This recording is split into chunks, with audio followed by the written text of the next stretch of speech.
A informação, ela é uma arma. A informação, ela é um remédio. A informação, ela é uma forma da gente lutar contra essas coisas que acontecem não só na área da saúde, e é por isso que eu falo que você pode mandar a sugestão da área médica, mas o nosso programa não é um programa médico. A gente tem diversos assuntos que podem ser relacionados, como o assunto que a gente vai abordar agora, que é sobre empréstimo consignado.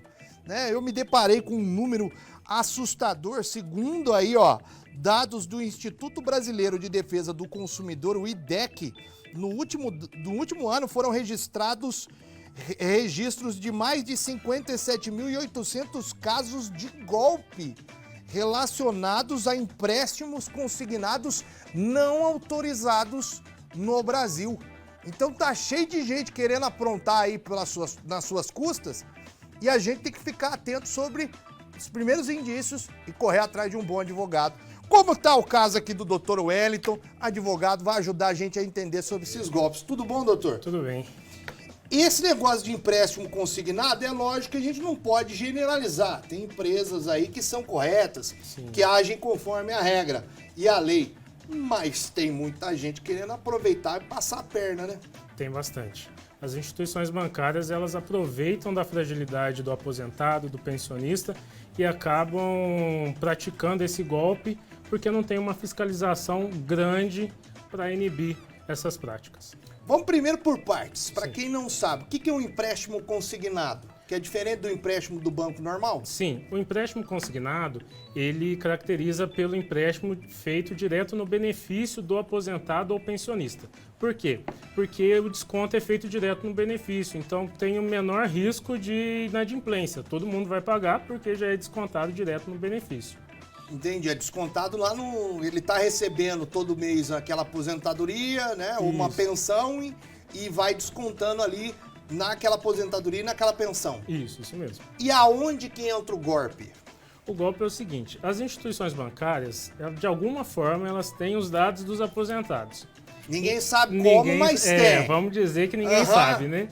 Ninguém sabe como tem esses dados, e elas acabam praticando, pegando esses dados e criando um contrato em nome desse aposentado. O aposentado às vezes recebe o empréstimo na sua conta, às vezes não. Só que o desconto sempre vem no benefício dele. Às vezes um desconto pequeno, às vezes um desconto grande. Quando é grande, quando você vai receber o teu benefício, você já descobre. Fala assim, opa, veio bem menos o benefício. Agora, quando é pequeno, ele acaba não percebendo esses descontos. Você me deu um exemplo, eu gostaria que a gente, antes de começar o programa, você deu um exemplo de um cara que chegou no teu escritório e falou.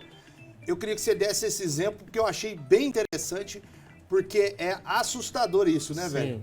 Sim. Chegou um cliente no nosso escritório e falou assim, eu recebi uma quantia de 15 mil na minha conta, mas eu não fiz nenhum empréstimo. Eu já tinha feito um empréstimo anteriormente e ele foi verificar com o banco falou que ele fez o empréstimo. Nós ingressamos com a ação judicial, foi feita a perícia, constatado que a assinatura não era dele.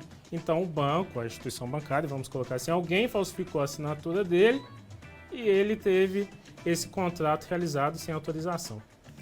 E aí, por exemplo, quando o cara tem uma situação dessa e ele fica com dinheiro, ele pode ficar? Não, o certo, percebeu o dinheiro em conta, você já tem que procurar algum meio de devolver esse dinheiro ou não mexer.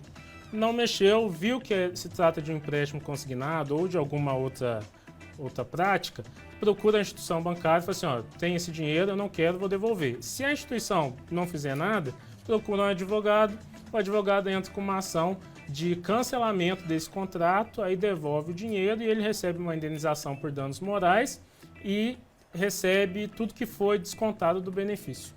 É uma prática comum, então? Sim. A gente fala de algo que, como você disse, né, não tem... A lei ela não é tão restritiva ao ponto de impedir que faça isso. Não, porque o INSS, o que ele vai analisar? Tem o contrato, tem os documentos? Tem. Acabou, ele vai descontar lá e pronto. Não tem como ele fiscalizar, ele não vai ficar batendo, essa assinatura parece ou não parece. Não tem esse controle. Então é muito difícil a fiscalização. Então as instituições bancárias aproveitam, porque muitos aposentados nem percebem que foram vítimas. Às vezes só saca o dinheiro fica na conta, aí vai vendo que tem um pouquinho, vai gastando, quando vê gastou todo o dinheiro, aí ficar prejudicado. Então, uma dica, doutor Wellington, que você pode dar aí para os aposentados e pensionistas é ficarem ligeiros ali com o salário. Ele tem que vir... Sim, o ideal seria, primeira coisa, entrar no site do meu INSS. O meu INSS tem um site específico onde o aposentado ou pensionista ele pode analisar os empréstimos que constam no seu nome. Se tiver algum empréstimo, ele vai olhar, esse aqui eu reconheço, esse aqui eu não reconheço. Não reconhece algum, já procura o banco ou um advogado de confiança para tomar as providências. Segundo ponto, você pode bloquear dentro do site do meu INSS para realizar empréstimo.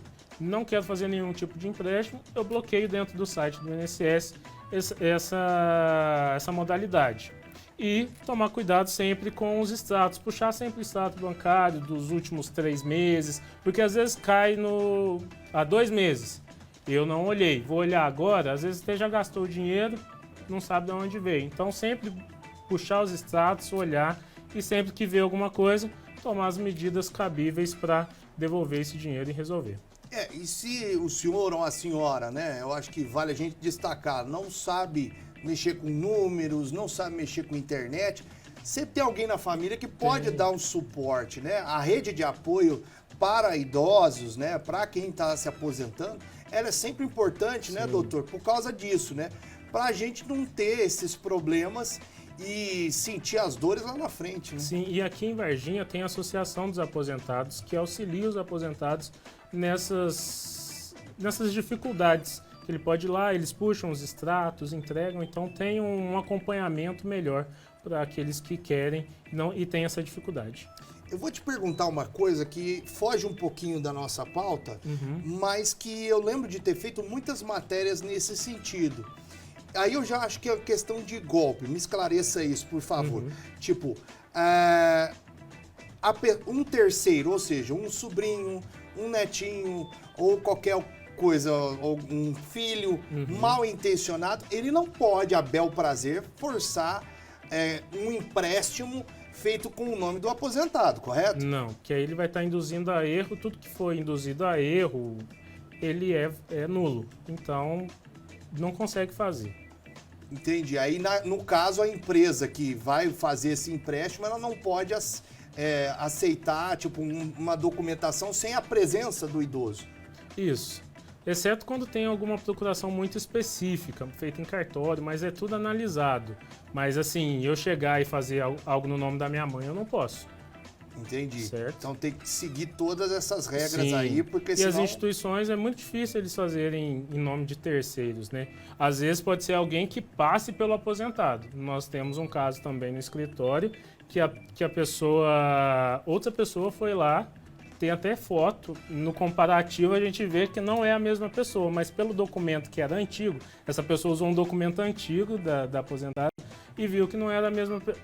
Parecia ali, o banco passou e fez o empréstimo. Fez, então Fez. tem. Tipo, a questão por isso que é importante também ter o cuidado com a documentação. Sim, aí faltou o cuidado da instituição bancária, de analisar o documento, porque o documento já era vencido, era uma CNH vencida. Então eles poderiam ter analisado e falado assim, essa CNH está vencida. Não pediu um comprovante de endereço, que aí já são documentos maiores que inviabilizam esse tipo de golpe. E aí, no caso, entra o advogado que cuida ali dessa situação. Isso. E entra com processo contra a instituição. Processo contra a instituição. É isso aí. Tem algumas participações aqui. Boa tarde, meu nome é Josias. Me tira uma dúvida, por favor. Eu era aposentado por invalidez previdenciária e eu tinha um empréstimo consignado. Na operação Pente Fino, foi cortada e minha aposentadoria e os bancos estão me cobrando. Eles estão certos? Porque quando eu fiz o empréstimo, foi pela aposentadoria. Hoje eu não tenho renda. Assim, ele fez o empréstimo, né? Se ele fez o empréstimo, ele tem que pagar. As instituições... O que acontece? Quando corta esse benefício, as instituições já têm que ter em contrato estipulado, se cessou o benefício, saiu da margem do consignado, vai para como fosse um empréstimo comum e eles fazem um acordo, banco e aposentado e consumidor, para fazer o pagamento. Ele tem que pagar. Se ele fez o empréstimo, tem que ser feito o pagamento. Tem que pagar até o final do contrato, né?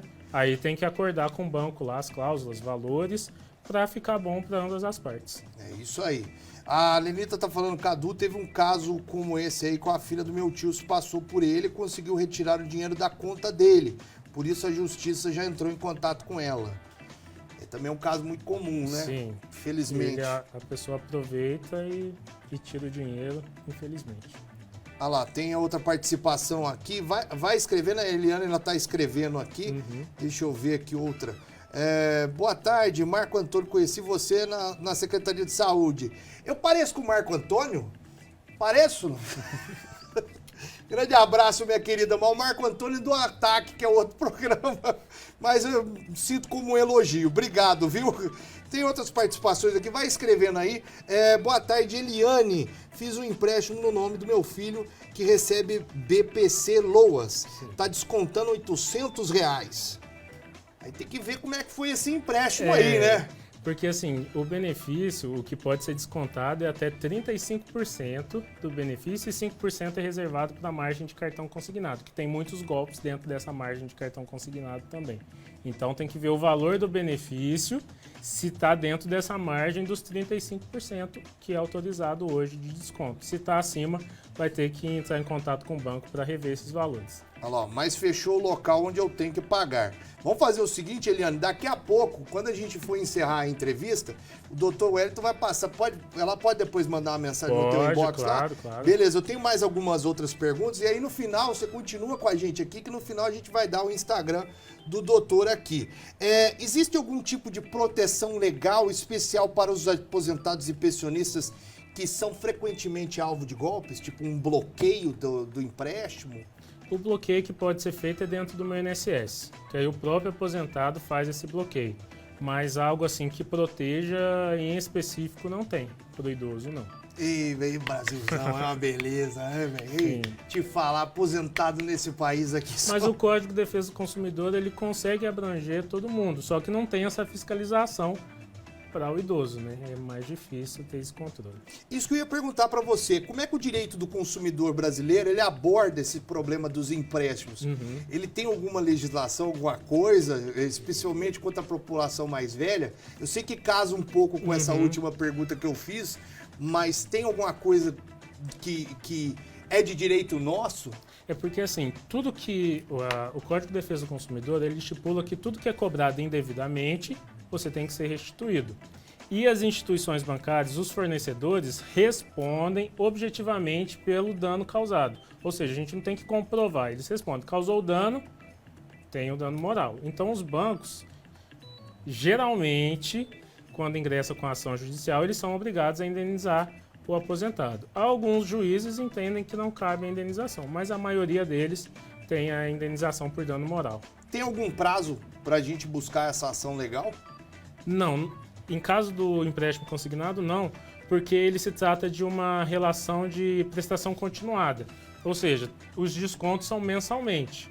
O que acontece é a decadência. Eu só posso cobrar os últimos 5 anos. Por exemplo, se eu tenho um empréstimo em 2015 e eu estou tendo um desconto até hoje, eu não consigo receber os valores desde 2015. Eu consigo receber só os últimos 5 anos. Mas não ocorre a prescrição.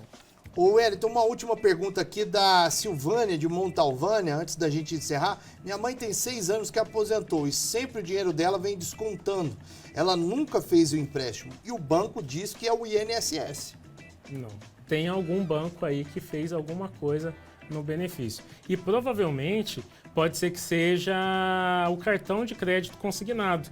Que acontece? A pessoa recebe um valor pequeno de R$1.000, R$2.000 dentro do cartão de crédito consignado. E a partir daí do cartão de crédito consignado, o cartão de crédito é assim.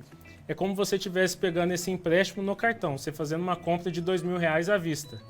Chega no próximo mês, você tem que pagar esses R$2.000. Se você não pagar, eles descontam o mínimo. Então fica aquele desconto mínimo todo mês, às vezes o desconto é pequeno e o dinheiro que caiu na conta nem percebeu. Então fica aquele desconto pro resto da vida, a pessoa nunca paga e fica aquele desconto desde quando tem o benefício. Então tem que analisar, puxar o extrato lá do meu INSS olhar o que consta lá de empréstimo, cartão de crédito consignado e procurar um advogado se não reconhecer algum daqueles empréstimos. Então vamos fazer o seguinte, você que está em dúvida aí com relação aos seus empréstimos, você que está aí, mandou mensagem, está nessa situação complicada aqui, eu vi até a moça do Loas aqui, que é um dinheiro necessário, né, pro bem do seu filho, da sua filha. Por favor, entre em contato com o doutor aqui, a gente vai passar o Instagram dele, pode ser? O pessoal manda claro, mensagem no teu inbox sim. lá, sem compromisso? Sem compromisso. Doutor, muitíssimo obrigado, Eu que Deus agradeço. abençoe, ilumine. Deixa tuas redes sociais, quem quiser te seguir lá. Sim, na rede social, o Instagram é o Wellington S. Matos. É só ali consegue entrar. O Facebook também, o Wellington da Silveira Matos. Mas pelo Instagram é mais fácil eu responder. Fechou, doutor. Obrigado, viu?